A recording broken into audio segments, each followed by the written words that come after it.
Hey, beautiful shining stars. So today it's like we're doing like a little recap. This is what your printable will look like, and it has the five laws for the five principles of gold, the five laws of gold. And since these laws are written in a very old-fashioned format, I am going to talk about the five principles and what they represent with the story that goes, behind these principles. And then, of course, I'm going to add for you to create and learn from these five principles and establish them in your own life. So let's go. I think my TV's a little loud. All right. So the first principle says, gold cometh gladly, and in increasing quantity to any man who will put by no less than 1/10 of his earnings to create an estate for his future and that of his family. So that is the principle that I shared with you in the beginning when we did the 7 principles. And I feel like there's a reason why this principle is very important and is added to all, even in the 5 principles, that they share with you the five major reasons why we do or we do not have money. Now, number one is really important because like attracts like. That is written in the Hermetica. That is part of the Emerald Tablet. That is in the Bible. So I don't care what great books you read, you will always encounter a verse, a segment, a story of like attracts like. If you around, I shared this with someone else, maybe with you all, because I make so many videos, is when you are around people that are very negative and are always talking about negativity and they're always the victim, your life becomes a turmoil that their life represents because you are associating yourself with that vibration, that energy. That's why I said you want to always surround yourself with people that are successful, that are doing better than you, so you could grow in that. And then notice how wealthy people connect with wealthy people. You're very rarely going to interact. Very rarely are you going to be around wealthy people that are around people that have no money. Usually, um, they do, like if it's a family or whatever, but even then, they want to make sure that these people are are positive, that they're not going to be asking them for money, or that there's no and I tell you this from a personal experience because I have a lot of people around me that have money. I have people that are celebrities, and they're not going to associate themselves with me if I am at a low vibration or if I'm there to like take advantage of them. Because usually what happens in these certain cases when you're like part of a clique, that those people, therefore usually the people that are like rich for 5 seconds, and this happens a lot to like new money, which are like celebrities and like ballers, and they will make all this money, and then they will still surround themselves with like individuals like their family and stuff like that that are like pretty much smooching off of them. And eventually they either run out of money or they say enough is enough, I need to kind of like focus on my future and do my things. And then they either release these friends or they end up, and you hear about this a lot with like people that win the lottery and stuff like that. And the reason why I'm sharing that is because in the first law, as likeness attracts like, you start to always put away 10% of your earnings. And you have to do it in a very kind of ritualistic way. The first 10% of your earnings, you take it out of the ATM machine or you put it into an account that is completely different from your spending account. So you want to create, I like to have the cash because I like to see it in, like I said, in my purse. I like to be able to know that is there. And I also do, of course, I do a lot of wealth magic, where I have different areas in my house where I have different monies, rituals, coins, spaces, and I will teach that in the next class, which is more of the money magic through energy, but also through rituals. um, creating like spaces in your home where you have money, like jars of money, like, and this doesn't have to be, dollar bills. It could be coins. um just that representation brings a lot of positive energy, because like attracts like. Now when they're talking about the first law, they want, the reason for this first principle or law is for you to put away this money, that then after a while, when you save a nice amount, you could put it into a business. Now, something I saw the other day, my son sends me this new YouTuber. She's not new, she's been out for a while, but new to me. And my son's like, she's talking about like all these investments. She is really young and a multi millionaire, because she's always been very savvy at making money and making money work for her. Investments, which a lot of people don't know. In today's age, is so much easier for us to find investments. We don't, we have that options, and we could invest in stuff, and we don't need a lot of money. So it's really, really cool to be able to do things like that in today's era. Back then it was different. You had to like buy businesses or start from scratch. Today you could buy businesses. So she interviewed this multi millionaire who went to Upflip, which is an online business vendor where you could sell businesses or buy businesses. So there was this web page that wasn't really making a lot of money, but the web page was up. It had all the ideas for a product, and the product was pet decor. And think about Printify, something like that. But this, so the webpage was all like about pet decor. I'm gonna see if I find it and I'll link it here so you get better details. And the guy buys it, I think for like 500. It might have been less. I think I saw that it was 500. And then he starts to get ideas and run Facebook ads, because he's really good at like marketing and stuff. And that business that he purchased for $500 or less is now a multi-million-dollar business. And not only that, but he puts these businesses, he creates them into high-end businesses, and then he himself will flip them for a nice, comfy price. There's so many things and so many ideas that you could do. If you think about, something that's dear to you and that you could create and you could charge an amount for. Right now we're living in a kind of like generation of content. People are eagerly buying classes and courses and books because they're hungry. They want to learn how to build their own lifestyles. So by putting away 1/10 of your earnings and waiting for that moment, and that moment's gonna come, because I've taught you how to connect with your spiritual guides. I was listening to that beautiful intuition. When we did these 7 days of wealth, I got so many epiphanies, so many ideas. It was just crazy to see these 44 days work so much on my behalf. Now, Principle 2 says, Gold laboreth diligently and contentedly for the wise owner who finds for it profitable employment, multiplying even as the flocks of the field. Now, I love this. This is The Richest Man in Babylon, just like I told you before. So the 7 principles comes from this book. The 5 principles comes from this book. These are the laws of money. It's not because of the book. It's just that you could use them. You have been witnessing them in your life. So by you seeing gold as an energy, which is what we talked about and what I shared with you, and physically treating gold like a person. You could call it a name. You could give money a name and call it and talk to it. Just like I told you, I don't know if you got there yet, but I did a day where I talked about, creating your executive team. And one of my things was that I had too many chores. So I created an invincible energy that helped me with my chores. So now my chores are not something that I look like, oh my God, I don't want to do this. It's more like therapy, because I have this beautiful spiritual energy that I talk to, And the whole point is, of course, I want to manifest that because I want to be able to have my house assistant once I get, my next home, once I get into that next level.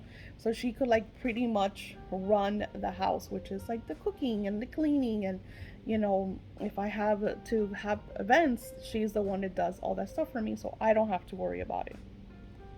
So the second law talks about, the gold is going to labor for you, it's going to work for you. So gold is your employee. And contently for the wise owner who finds a profitable employment. And eagerly, he's going to work really hard on your behalf because you found him a good job. So what does that mean? So that means, like, for me, as I did this course, the 44 days, I had my goal was, because I want to put away $15,000. So Spirit gave me multiple ideas. One of them was a Kickstarter that I launched. Now my Kickstarter is not even, it's halfway, but it's still 44 days. A lot can happen in 44 days. Now I'm marketing it. I have people marketing it.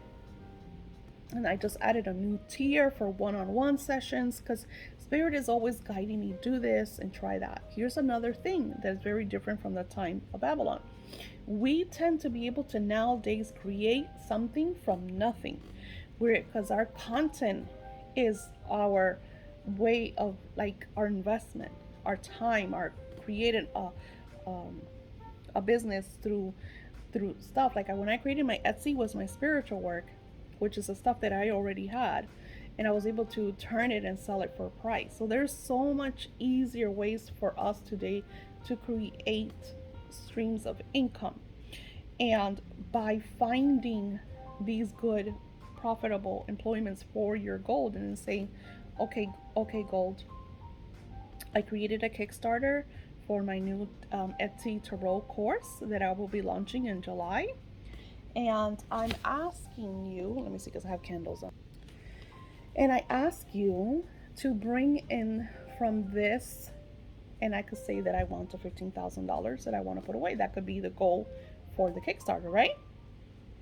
And just feeling that vibration of knowing that I already gave an assignment to money to align with my Kickstarter, which already has people, which I've gotten messages and a lot of positive feedback, so I know it's very good. And to align it with the individuals that are going to grow from this. They're going to use my classes, they're going to use my books, the workbooks, and if they want to do one-on-one sessions, they're going to use me personally to help them create, so that I'm giving so much more for such a small price. And what happens is you cause like a vibration and energy, and then you get ideas.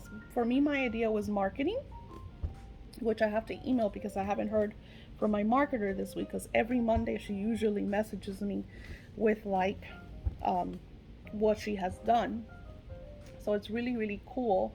And then even myself, I've gotten some ideas of where to market, and that's what I'm working on. So what happens through this vibration is you get like ideas. I'm sharing with you my personal, for example, the guy with the page that he bought for 500 or less, he got ideas to start like Facebook ads. And here's a guy that actually one of the laws would probably not be for him, because doesn't have a lot of information on pets. But on a positive thing, he is really good at marketing and webpage. Like and I'll try to get the videos. I can link it here so you can look at it for yourself, to get ideas, to get inspiration, to get kind of like push energy. It's for you to like see, okay, I'm always surrounding myself with inspiration, I'm always surrounding myself with ideas. For one thing, like, I'm not gonna open up a web page for it, but he gave me, by seeing that video, it gave me an idea that I could create like spiritual shops, get them to start flourishing, and then flip them. Like, look at that, like, what an amazing idea. And I have the merchandise. Like, there's so many things that we could do, and before we didn't. We felt like very little. And that is the cool thing about using these principles. And now you are being kind of inspired and guided. It's almost like this beautiful inner GPS is guiding you. You know, you have like your inner divine ways. Now, the third law says gold clingeth to the protection of the cautious owner who invests it under the advice of men wise in its handling. So, what does that mean? If you hear about gold clingeth, means it if the gold, it's almost like they're saying that money is a living energy, and that if you put away 10%, more comes to you.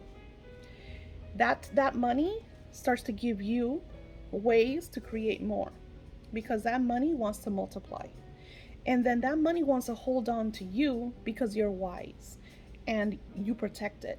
You know, you take care of it. So it's going to bring you cautious people that are going to say, hey Sally, you know, I saw this, that you're doing this, and I think you're amazing. And I was thinking, you know, I'm starting this business, and I was looking for a partner, and I think you would be ideal for that position. If you invest at this amount of money, we'll go 50-50.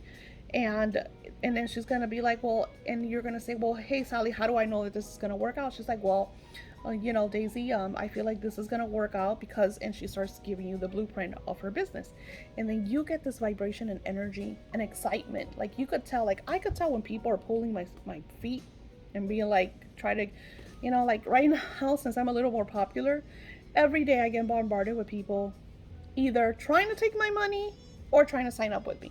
So I have to make sure that I talk to everybody, because I don't know who is the person that's going to pay me the big bucks, and who are, you know, I sometimes will feel like the scammers that are trying to get me to buy to buy from them or whatever. I don't do that anymore.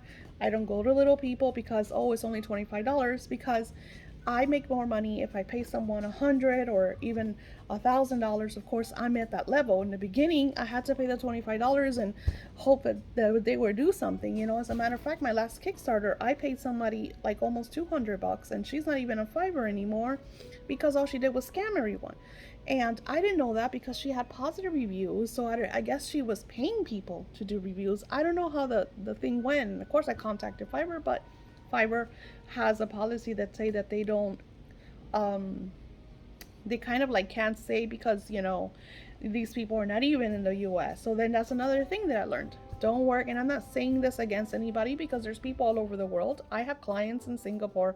I have clients in in distant lands that are amazing and radiant. So I'm not saying that, but for me, it's easier to talk to someone maybe from the US that I could chat with, that I know that they're from here, that they're not just gonna go missing, which they do too, because, you know, it happens anywhere. But I feel like personally, the people that I've worked with are here in the US. They have a phone number, I could call them. So it's a bit different in that I'm more comfortable with that. But I also have someone that works for me, and she's in Singapore, and she's radiant and awesome, and she does a lot of like the virtual stuff for me. So it's like you don't know where and what's going to work for you. So you have to kind of be more like intuitive, you know? And of course, this girl was so sweet and so genuine, and I would have never known that she was going to run with the money. So sometimes these are going to be lessons, you know, dig a little deeper, you know, study a little more. And then when you do find, like, now I have a good marketer that does all the Kickstarter stuff. And how did I find her? Was that I found her through another person that does Kickstarters, and she is very successful at Kickstarter, and she's the one who told me, give these people, they're a company, they're a Better Business Bureau, so you have to do your research, you know. So that's the whole thing. You protect your money will protect you. That is part of the laws, because if you're just spending and throwing money away, that's the energy that you're throwing out. Do you see that, how that works? So that's what the third law means, of protecting your money, to be cautious. You don't want to just throw your money away. And that was another thing that I used to do, was that every time somebody asked me for money, I would just give it away. Oh, how much do you need? Oh, don't worry, I'm paying. So it gets to the point that then you get people around you that always know that you're going to give them something. That always know that they could come to you when they want something or need something, because you're always going to take care. And I'm not talking about your kids, or because, you know, that's another thing. Or with my granddaughters, they can have whatever they want. But I'm talking about in general. You'll have people that know that you're doing okay, or I'll have people that I've never talked to in 25 years, and all of a sudden they're messaging you, and you're like, and then you message them back, and how are you? Before you know it, they're asking for money. So the point is just to be very cautious. You take care of your money, you protect your money will take care and protect you. Now, I'm not saying like you have to be stingy. I'm just saying that instead of going to a scammer because you're trying to save a couple of dollars when you don't know if this person is legit or not, you might get lucky. They might be legit. I was very lucky with a girl from Singapore. She's amazing. She still does work for me. And I could, if I want to not have her this week, I don't have to have her this week. And she's amazing. But you just don't know. But even then, when I saw her reviews, that's why I was so upset that this other girl had positive reviews as well.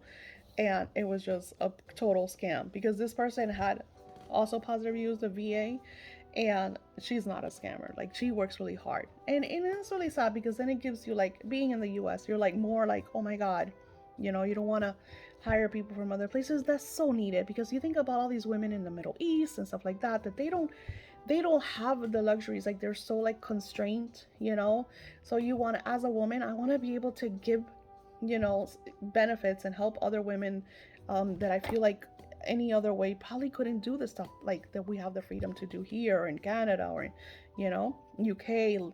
So it's like I think about all of those things. Now, going into the fourth law says, gold slippeth away from the man who invests it in businesses or purposes with which he is not familiar or which are not approved by those skilled in its keep. That would pertain, which kind of what I told you.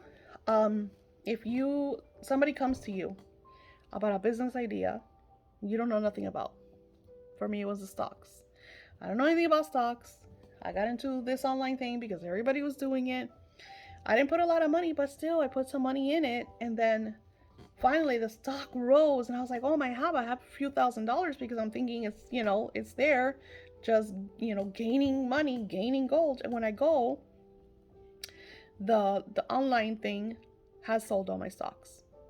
So I lost all the money and I got nothing back from them. All I got was, this is the policy and the one that you signed up with is allowed to do that. And then I even missed the lawsuit because they got sued because of that. And by the time I found out, that lawsuit was done. So the point is, gold slippeth away from the man who invests in its businesses or purposes which he is not familiar with. You have to be, I'm not saying everything I'm going to do is spiritual, because it's not. I have businesses in Airbnb and real estate and stuff that I'm really getting into, which I like, which I think is awesome. I don't know too much about it, but these are companies that are in the Better Business Bureau. They're backed by high celebs like the Shark Tank people. So it's like stuff that I know that I can't go wrong, and I'm seeing already like little deposits into my account. So it's really cool to be able to see your money kind of like flow in, even if it's trickling, because it gives you kind of inspiration. Okay, well, next month, I'm gonna invest 1,000 or whatever. And it just feels really nice that we have now so many ways that we could invest money and do things. So the fourth law is to kind of like know where you're putting your gold. Because the whole thing of money is treating it like an energy that you respect and that works for you and that's going to take care of you. Because what do we have? Money is our security in this world for now. Before it was our labor, our trading, whatever you trade it. But today it's money, because we need the money to pay for our homes. We need the money to pay for our transportation, for the food that we eat, because unless you're growing it, and even if you were growing it, there's things that you're not going to have. So this is why that is very important that you treat the money the way you want it to come back to you. I never thought about that before. That's why when I wanted to kind of put this all the way to the end, because it's just like little things that you learn, and it's like, oh my God, it's so crazy that you don't think about it, And as you have learned through this course, that everything is energy, that you want to treat money as this beautiful energy and vibration that takes care of you, that wants to be with you because it knows that you're protecting it, know that you're giving it a good job. If you treat money like shit, like spending it and giving it away and throwing it away and gambling it away, and there's no respect. So you get treated the way you treat money, because like attracts like. Now, going into the last law, gold flees the man who would force it to impossible earnings, or who followeth the alluring advice of tricksters and schemers, or who trusts it to his own inexperience and romantic desires and investment. Now, this one is complicated because it has like different levels. So, this one talks about money kind of just leaving your life because you thought you were going to get rich quick. Somebody comes to you and like, pyramid schemes, so it's almost like you're being negative, or what is that word? There's a word for that. When you're just not a legitimate, integrous person, right? You don't have integrity. You kind of like steal from people. Again, I'm gonna go to like pyramid schemes. Like something that I saw in the Netflix is How to Be Rich. One of the things that the guy explained to the girl, because she was in an MLM, and MLMs are pyramid type. It's almost like a pyramid. The only difference is that what they did was they would sell products. But the real reason behind MLMs is that the way you make money is by bringing people in under you. And like many years ago, I got into Amway because all the products are so good and whatever. And I even went to a couple meetings, and it's very positive. Like a lot of people become millionaires, but the reason why they're so rich is because they have always a lot of people under them, bringing in new people, selling products, so they all get like a percentage, and there's companies that are really great and take care. Like I said, my neighbor used to do Mary Kay, and she paid for her college. She took care of her little baby, and because she was studying to be a pediatrician, and her husband had just left her like with nothing. So all she had was Mary Kay, because she was still in school trying to become a doctor or a pediatrician. So I'm not like bashing MLMs. I feel like some are really great, and if you're good at it, hey, if they're making money from that, then fine. But also go into companies that you feel good about, because what happens is when you're working for someone, or an employment, and you just feel negative, like I always say, like people that are tow truck drivers and they're taking their cars from people that they can't pay it for 1 month and stuff like that, like it must feel like crappy. There is no way that job is genuine or you're a good person. Like I feel like criminals are which is sad to say, because I had really close friends that were tow truck drivers, but they also sold drugs. So my point exactly. Uh, the point is, price gouging. People that do that. It's a fast dollar. I'm gonna sell. I mean, look at COVID. How much I remember one time I paid $10 for a bottle of alcohol because there was no alcohol anywhere. Of course they weren't really price gouging because they bought their own alcohol, and if you couldn't find it anywhere. So it wasn't like price gouging, because if they would have sold it for $2, they wouldn't have made money. But the point is, I guess maybe it is price gouging. I think with the toilet paper, especially around hurricanes, you hear people all the time that they'll buy all the water, and then they'll sell the waters you'll buy for $5 for 32 or 24. They'll sell it to like 40, $50, even the supermarkets. I remember in Target, I paid $20. I paid $20 for like I think it was like a 10-pack of a specialty type water. And I get it, it's a specialty type water, but $20 for 10 bottles, that's $2 a bottle of water. Like, kid me. Anywho, the point is, the fifth law tells you to use your integrity, to be honest, to be respectful, and of course not to follow in also on people that are going to try. Because the thing is, and I feel like this is really important, because maybe where you're at right now, you're not in a multi-million dollars yet, but when you get there, you're going to have people to approach you. Like I said, once you start becoming popular, if you're like on the internet or stuff like that, you're going to have people, they're going to hit you up and be like, oh, I have a gazillion followers, Daisy. If you pay me $50, I'm going to share to you and they paint it really, really pretty. And then you're like, oh my God, that's not bad. $50, I'm in. And it doesn't stick.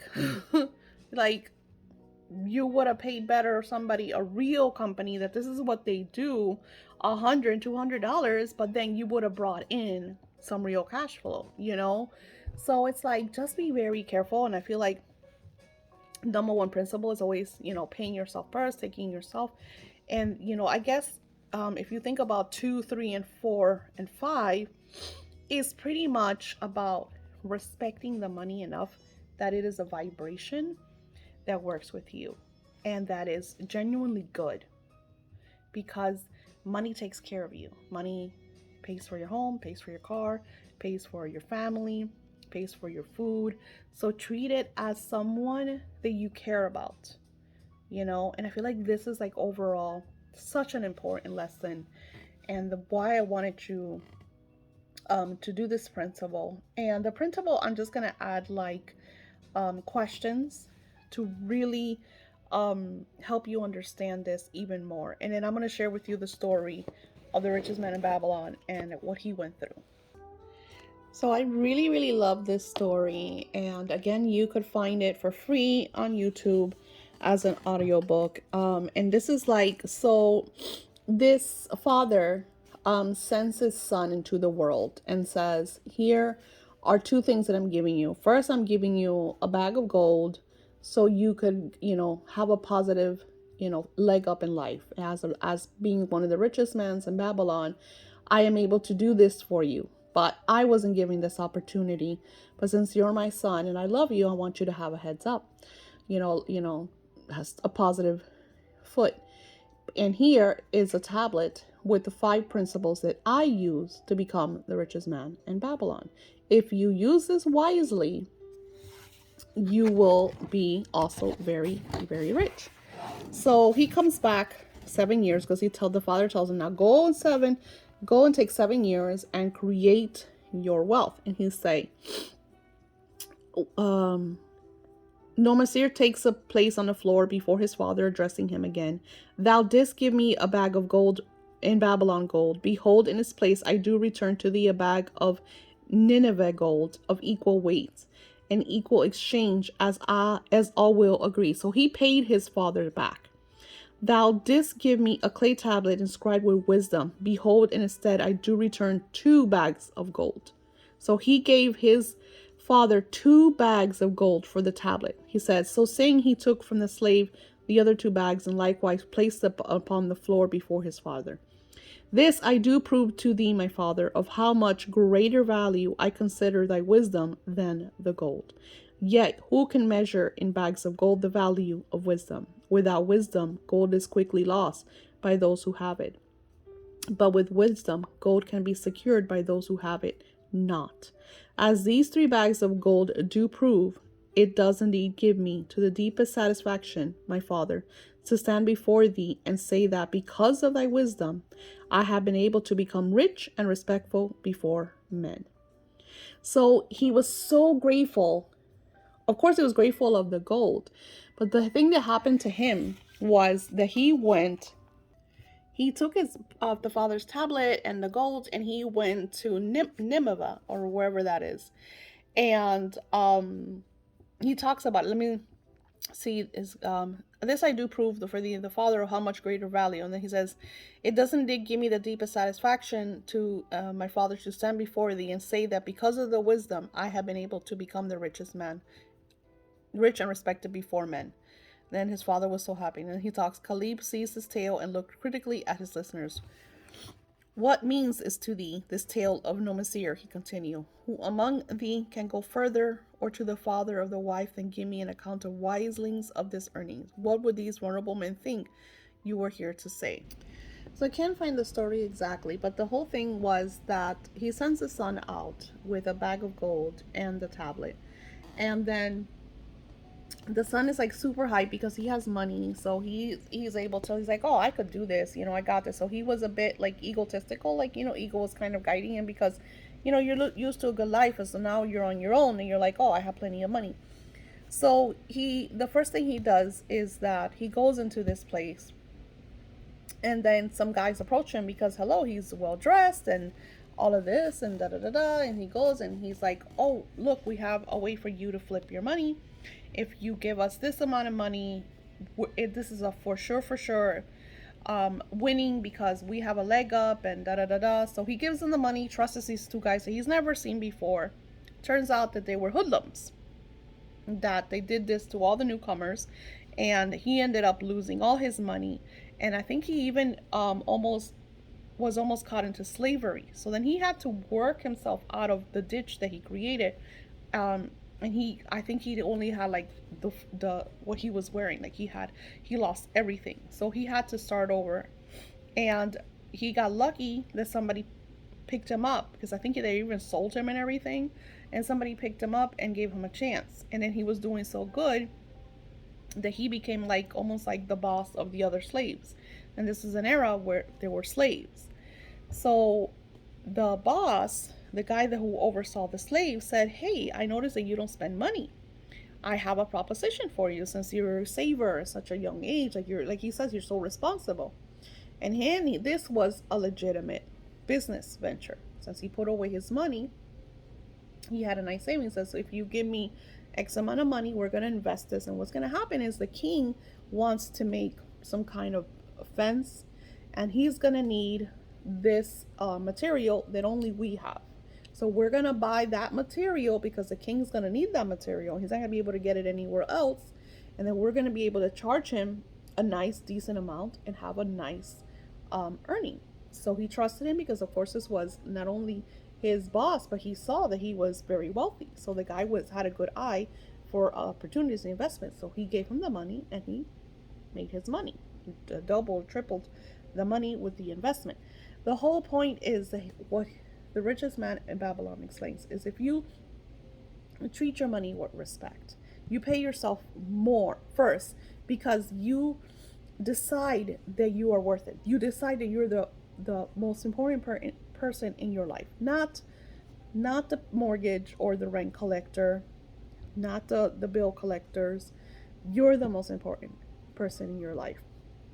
So therefore, you're going to pay yourself first, because you want to take care of yourself, and you want to do nice things for yourself. You want to be able to buy yourself nice clothes and live in a nice house. And the only way to do that is by being responsible and respectful of money. If you mistreat money, if you use it like it's not worth, which is super funny, because you're watching this today and I would just finish uploading Living Beyond Your Means. And Living Beyond Your Means, I feel like it was such a controversial video, because I didn't want to go against you feeling like you couldn't do things that were wealthy for you. I didn't want you to think that, oh, you have to like restrain yourself in any way, because I think it was really cool, because I was just chatting today with one of our beautiful participants, and I expressed the story of the Goodwill of when I was a teacher, how we used to go shopping at Goodwill, and we used to get like name brand items at a fraction of the cost. So if I got bleach on my clothes and I had to discard them, I didn't feel like, oh my God, I spent $100 on this dress, or I spent $100 on this pantsuit, because I didn't. I only spent $5, $10, $15, $20. And my best friend even found a purse that I think she paid. I don't remember how exactly she paid, but I remember that she found it on eBay afterwards for I don't know how much money. And she was even intrigued to selling it. And she's like, no, I'm gonna feel good and show my purse around, because I found this amazing deal. So it's not about taking away from ourselves to an extent that we don't feel wealthy, because like I said, if I go, for example, to Disney Springs, which is like my feel-good place, and I say today I'm only spending $100 or $200, and then I spend it, but then I come across something as much as like I love journals or a book or something that I really is dear to me, and oh no, I'm not gonna buy it because I already spent my $200. That to me is constraining. That to me feels poverty. It doesn't feel like abundant, because I should be able to. If I'm abundant, if I'm wealthy, I'm rich, I should be more than able to buy me a $20, $30 book. But it's a balance. It doesn't mean I do this every day, every week. This is kind of like a feel-good treat, Since right now I'm on a regimen of trying to get back to the weight that I was before, I create incentives for myself. I don't weigh myself, and then I have a goal. Well, once I get to this weight, I'm going to do this for myself. And then I put away funds for that. So it's like being wealthy. It's a way of treating yourself like a wealthy person, but where you are at the level that you are. A lot of people that I work, when I teach about wealth, they think that they have to spend all their money. And this goes into the principles. There's no respect then. Because if you're not taking care of your money, if you're just discarding it and throwing it away, you're not being wealthy. What you're doing is disrespecting, your friend money, who's trying to help you, who's trying to work with you to bring more in.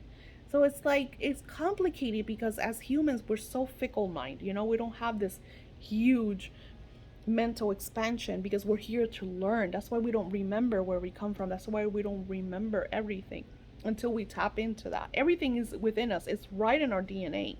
It's right in the mind, not the brain, but in the spiritual mind.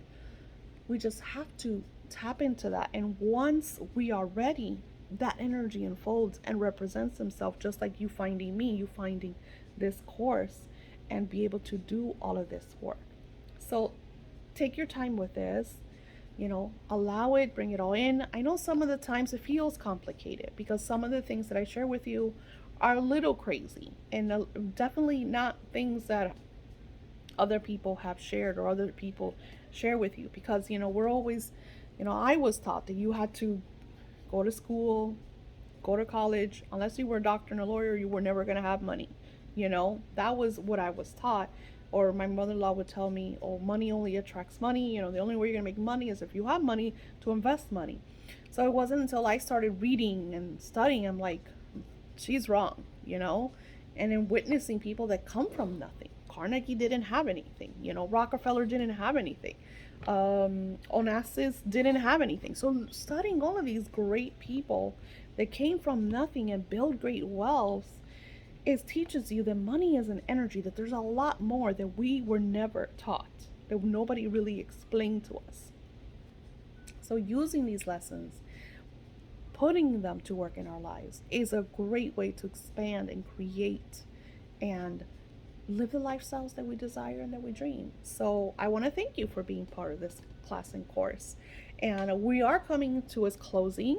So I will do an extension for this exact course. If you want to get that, totally up to you, but this is your course. You could come to it as many times as you like, as much as you like, and because you're part of this course, you get the magical course for $88.88.